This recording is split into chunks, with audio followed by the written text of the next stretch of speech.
พิธีกรรมในคืนนี้คาดแถวปัดผลแผ่นผ่านจะพัฒนาทิศลาคนนิรันตรังอีกลาบชลาบทุกสิ่งสันจรันดน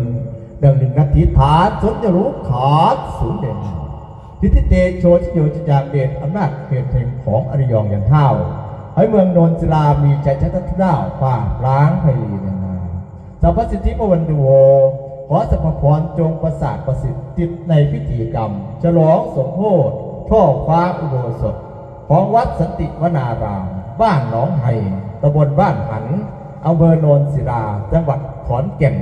ดังผ้าพร่ำพร้อมถวายบูชาโสดที่เถิดสาธุเอวังโหตุปสิทธิเมสาธุเอวังโหตุปสิทธิเมสาธุเอวังโหตุปสิทธิเม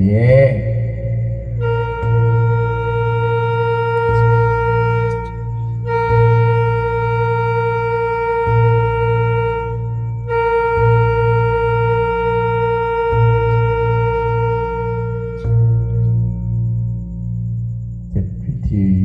บวงสรวง